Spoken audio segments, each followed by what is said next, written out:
Ladies and gentlemen, my name is Vanillaraccoon and welcome to episode 2 of the Minecraft Survival Let's Play.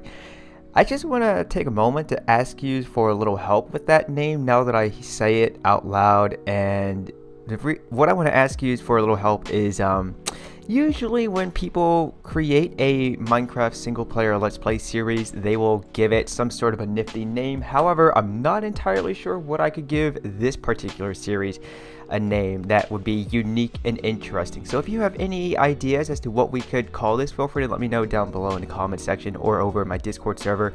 But for now at least, I think I'm just going to keep referring to it as the Minecraft Survival Let's Play. I don't know. So what I want to do in this episode, like I mentioned in the previous one, is that I want to do some landscaping over here, and then I also want to get my build on. Now I've already begun to do some landscaping over on this side of the village by just making it look a little bit more realistic, but also bearing in mind that, like many things, at least in Minecraft, subject is available to change. So what I mean by that is, what I'm thinking of doing is establishing some type of a pathway that will lead into the village from over here in this direction, and then it will connect to the pathway that we have that's already pre-existing, and then from there we can go ahead and make this hillside look a little bit more pretty. I'm envisioning a lot of plant life, but also some boulders. Now what we can do with that is use a mixture of stone, cobblestone, and maybe some andesite, I think is one of the new stone variants I'm thinking of. I'm not entirely sure off the top of my head. I'd have to see it in order to know what I'm talking about. But seeing as how it's also getting to be nighttime, I think that is a good cue for me to go ahead and begin to take the shovel to the ground, and also my axe to a few trees, and my pickaxe to some stone.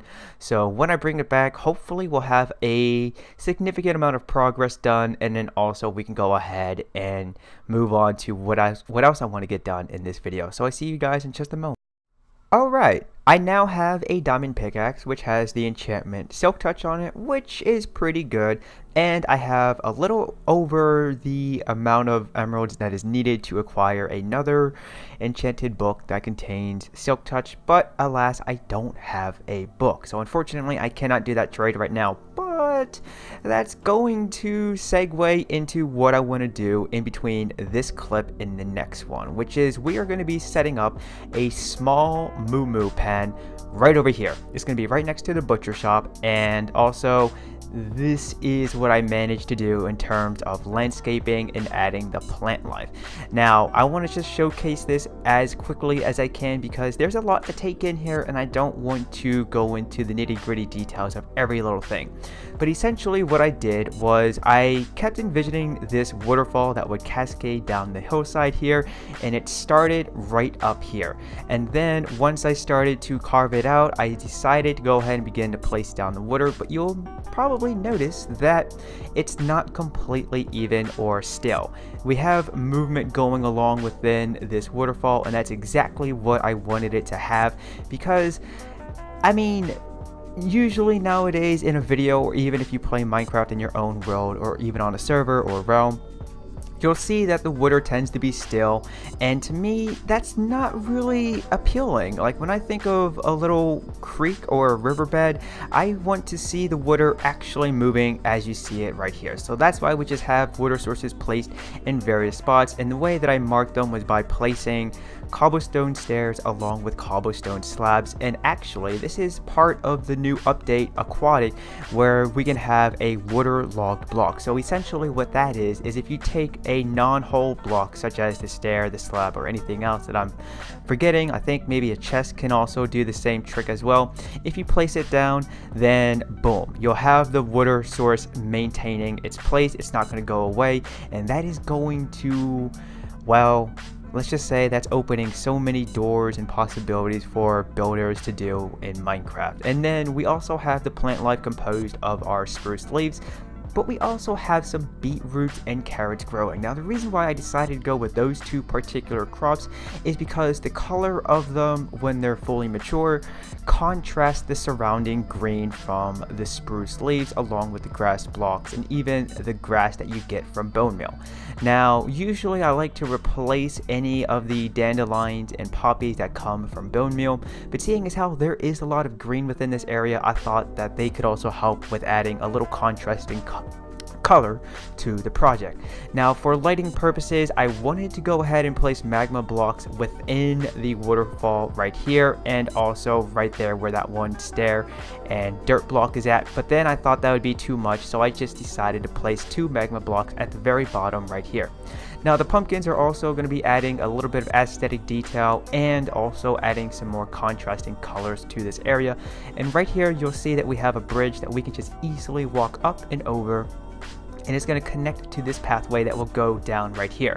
Now at this time at least, I think this is where I'm actually going to be setting up some type of a miner's area.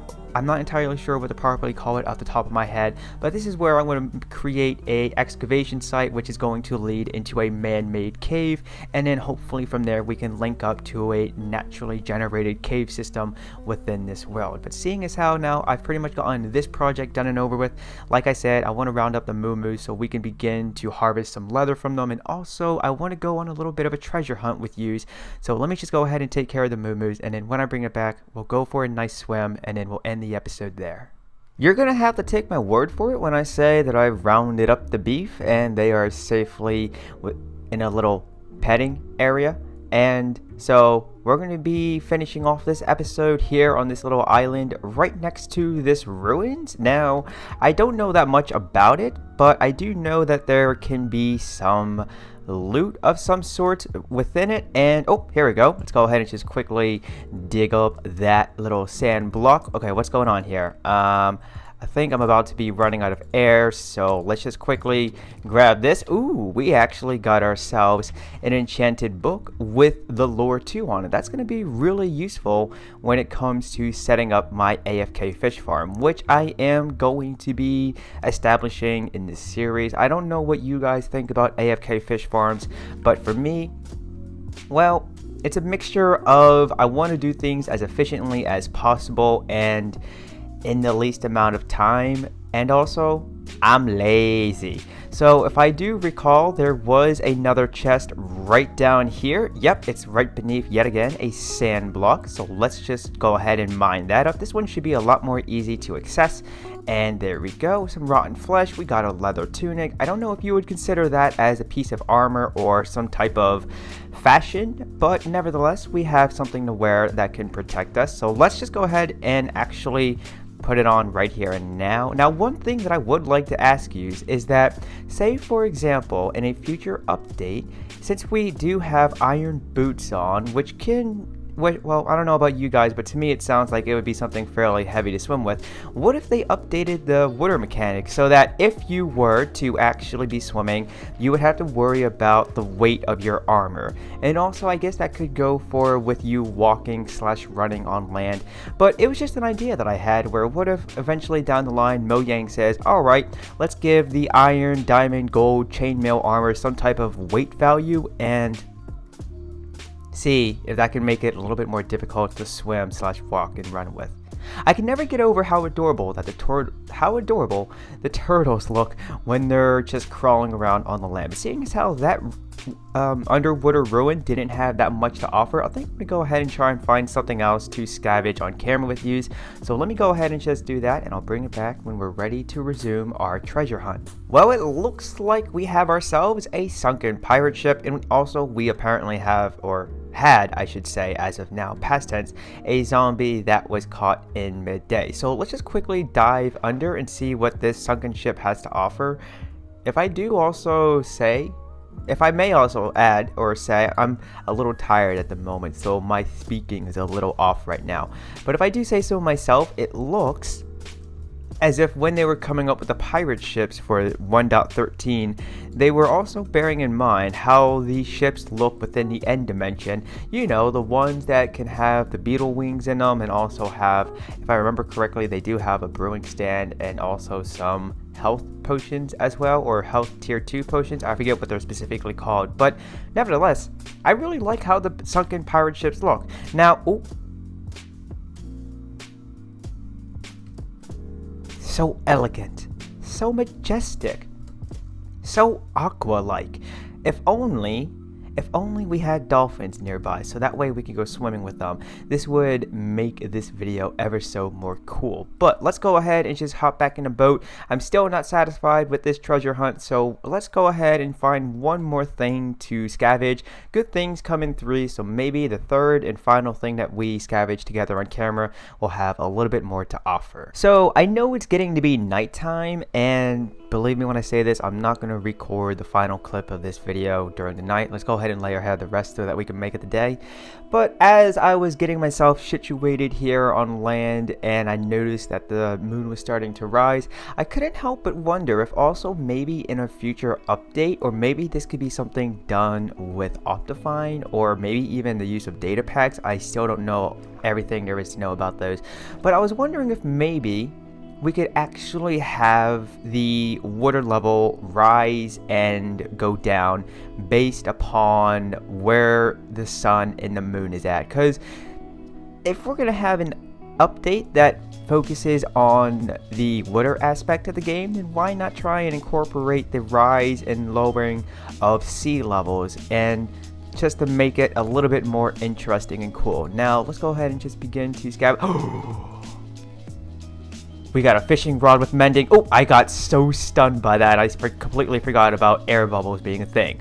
But let me know what you guys think about that, where in Minecraft we have the sea level rising and going down, because I really do think that would be a pretty neat thing to keep in mind when building along the shores, because maybe also then down the line we could have actual legitimate seasons in Minecraft, for example, similar to what we have in the Vanilla Plus series here on the channel, where month 1 is the springtime, where whatever type of weather you have during the spring is now in the game.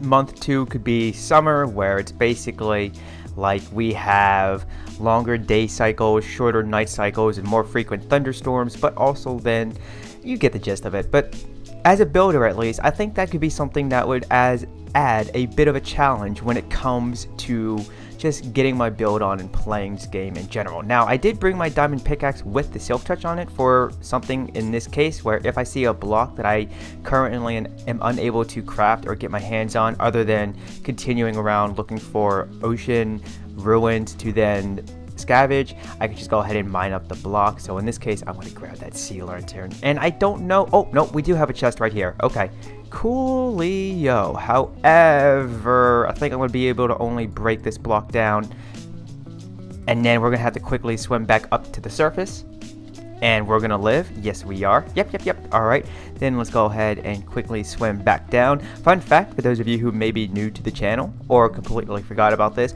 when I was younger, I used to be a competitive swimmer, and oh, okay, I was about to say, what's going on there? So we got another fishing rod with Unbreaking 1 this time. So whenever I see myself swimming in Minecraft, I can't help but remember the days of competitive swimming in real life, which, in all honesty, at this point, seems like a long time ago, but it's only been maybe, I don't know, half a decade.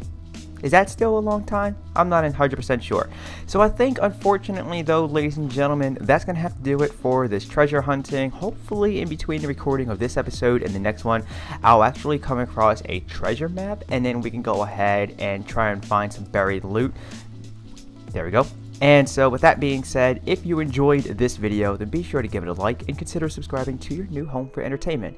But do not forget to turn on notifications. That way, if and when they work, you'll be notified when a new video is made available to watch, like, and share. As always, my name is Vanillaraccoon. You have been awesome. I would like to wish you a happy day, and peace out.